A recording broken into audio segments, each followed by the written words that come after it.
Today, I'm going to be talking about helping families understand and promote their child's self-regulation. This is from the Keeping in Touch article from 2018 from the Educational Developmental Intervention Services.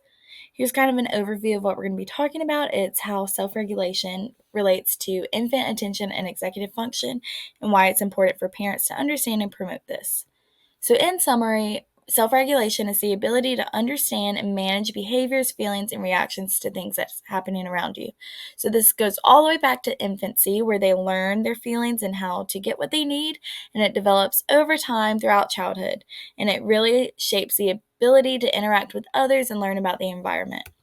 So this is highly related to attention. So here's kind of an overview of the development of attention.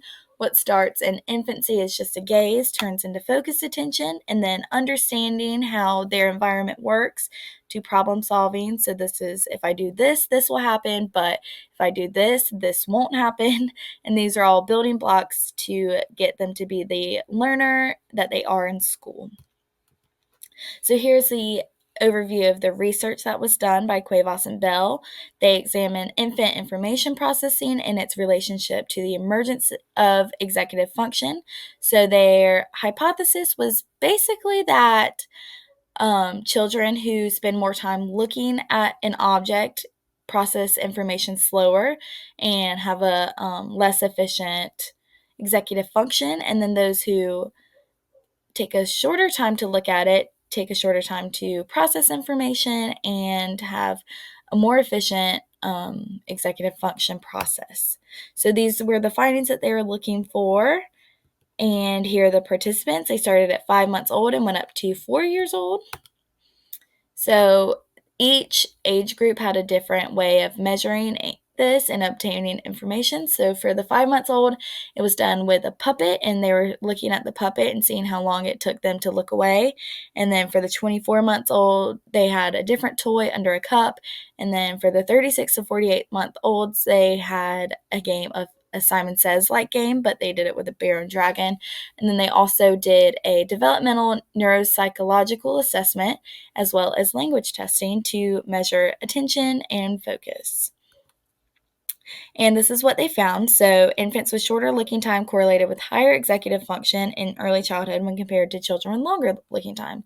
And this goes all the way back to 5 months old. Attention style is related to executive function. And this is super important because learning about the child's self-regulation during the first year is an important screener for executive function deficits. So children with higher executive function are able to self-regulate more efficiently. And this is super important for earlier interventionists because this gives them an idea of how to observe and understand the child's actions in their natural environment to help them learn and grow. So the importance of self-regulation is really has a ton to do with learning and behavior. So these early self-regulation abilities are linked to the capacity to follow instructions, focus attention, and cooperate with requests. So the focusing attention goes back to the study and the research done. So children with higher self-regulation are predicted to have more positive adjustment to school, thoughtfulness and patience, and successful participation. This has a behavioral aspect, so they are more likely to stop and start behaviors when they're told to. They are able to monitor their own actions and reactions. This includes calming down and rising up due to circumstances in different scenarios. This is following directions and focusing on tasks and participating in turn taking. So it has a social aspect as well.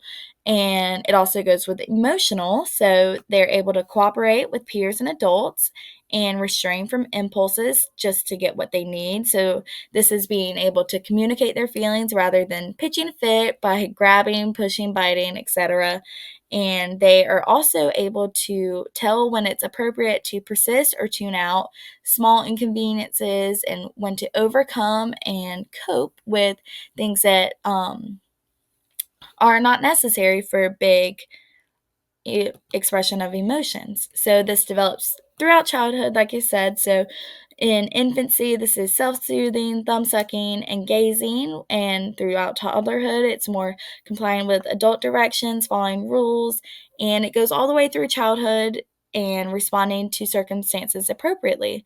So just like any other skill, it's important that self-regulation is something that's learned and encouraged and promoted. And this is where it comes down to the caregivers. So it's important that the caregivers are showing them how to do this, but also letting them do it by themselves. So it's teaching them these behaviors and modeling it for them in order for them to see that that is what they need to do. This is called scaffolding. So it's gradually reducing their direct support as children as they demonstrate new skills. So this is really important that they respond to their needs, but they slowly back up some and let the child respond to their own needs and calm themselves down and figure it out for themselves.